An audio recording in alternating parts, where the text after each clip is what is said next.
दोबारा सत्ता संभालते ही योगी सरकार फुल एक्शन के मूड में है। शपथ लेते ही सूबे के मुख्यमंत्री योगी आदित्यनाथ ने प्रदेश के प्रति अपने कर्तव्यों को जनता के सामने रखकर उस पर अमल भी करना शुरू कर दिया है।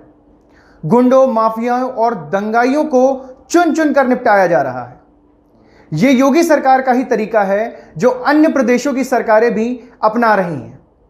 अभी हालिया हुए रामनवमी के जुलूस पर मध्य प्रदेश में हुई पत्थरबाजी व आगजनी की घटना को शिवराज सरकार ने भी गंभीरता से लेते हुए योगी आदित्यनाथ का बुलडोजर अपने यहां भी मंगवा लिया है। रामनवमी के अगले ही दिन एमपी सरकार ने त्वरित कार्रवाई करते हुए दंगाइयों के घरों को पत्थर के ढेर में बदलने का काम शुरू कर दिया, जिससे देश का राष्ट्रवादी वर्ग खुश है। अब वो खुश है कि देश में कई राज्यों में अब धड़ाधड़ चलते बुलडोजर दिखे जा सकेंगे जो गुंडों और माफियाओं की छाती पर मूंग दलेंगे। पर इन सब खबरों के बीच एक खबर इस भीषण गर्मी में भी आपके दिलों को ठंडक पहुंचाएगी, तो सुन लीजिए। योगी आदित्यनाथ की सरकार ने उत्तर प्रदेश के हर जिले में अमृत सरोवर खुदवाने की घोषणा कर दी है।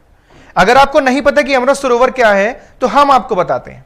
दरअसल आजादी के 75 वर्ष यानी जिसे देश के प्रधानमंत्री नरेंद्र मोदी ने अमृत काल का नाम दिया है, उसी अमृत काल के उपलक्ष्य में योगी सरकार भी पूरे प्रदेश में अमृत काल के लिए विशेष अभियान तैयार कर रही है, जिसके तहत 75 जिलों में कुल 5,625 तालाब तैयार होंगे। इन्हें ही अमृत सरोवर नाम दिया जाएगा। मुख्यमंत्री योगी आदित्यनाथ के मुताबिक ये तालाब भूमिगत जल स्तर को ऊंचा उठाने में सहायक तो होंगे ही, स्थानीय पर्यटन का केंद्र भी बनेंगे। आजादी के 75वें वर्ष में प्रदेश के हर जिले में 75 तालाबों को पुनरुद्धार और खुदाई का काम किया जाएगा। इस महत्वाकांक्षी योजना के लिए योगी सरकार ने सभी अधिकारियों को स्पष्ट निर्देश दे दिए हैं। निर्देशों में सभी जिलों में उपेक्षित तालाबों को चिन्हीकरण करने के साथ जहां तालाब ना हो वहां सरकारी भूमि पर नए तालाब तैयार कराए जाने की बात की गई है। श्रावस्ती और संत कबीर नगर जैसे अपेक्षाकृत छोटे जिलों और बुंदेलखंड के लिए योगी सरकार ने व्यवहारिक बात कही है। उनके अनुसार यदि बुंदेलखंड के हर जिले में कम से कम 75 तालाब तैयार हो पाने में कोई असुविधा है तो लक्ष्य के सापेक्ष बड़े जिलों में तालाबों की संख्या बढ़ाई जा सकती है।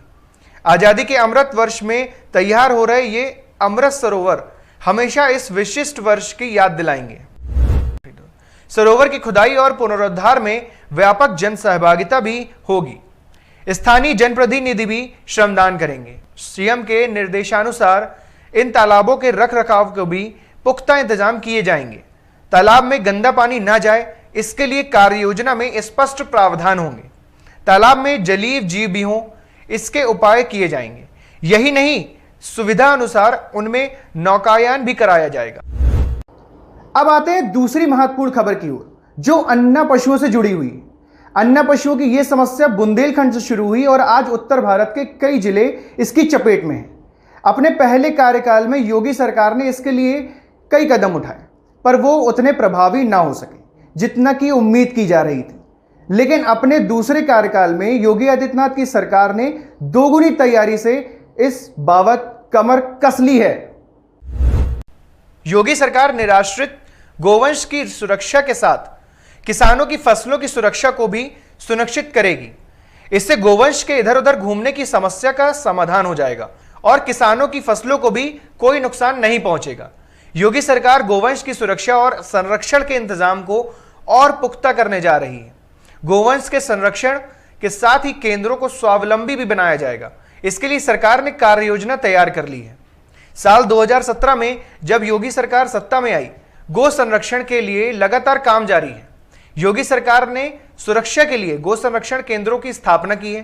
प्रदेश सरकार की मंशा है कि इन गो संरक्षण केंद्रों को पूरी तरह से स्वावलंबी बनाया जाए ताकि अपनी जरूरतों के लिए किसी पर निर्भर ना होना पड़े। साथ ही प्रदेश में 20 बड़े गौ संरक्षण केंद्रों का निर्माण भी जल्दी पूरा कराने का लक्ष्य है। पशुपालकों की सुविधा के लिए विभाग पशुओं की आकस्मिक चिकित्सा और अन्य सुविधाओं की व्यवस्था उनके द्वार पर ही पहुंचाने जा रहा है और इसके लिए 78 करोड़ रुपए के बजट का प्रावधान किया गया है। साथ ही सरकार ने कुछ बड़े गौ अभयारण्य यानी गायों के लिए बड़े बड़े जंगल बनाने की योजना बनाई है। इसके लिए जो भी जरूरी कार्यवाहियां हों उनके लिए संबंधित विभागों को कड़े निर्देश दिए गए हैं। मुख्यमंत्री निराश्रित व बेसहारा गोवंश सहभागिता योजना के तहत किसानों, पशुपालकों और अति कुपोषित परिवारों को एक एक गाय और 900 रुपए प्रति माह दिए जा सकते हैं। अरे यार, इससे एक तो पशुओं को रहने के लिए स्थान मिल रहा है और वहीं लोगों की आय भी बढ़ रही है। साथ ही शहरी और ग्रामीण इलाकों में स्थायी और अस्थायी गौ संरक्षण केंद्र बनाकर गौवंश की सुरक्षा की जा रही है। हमारे चैनल को सब्सक्राइब करने के बाद घंटी जरूर दबाएं।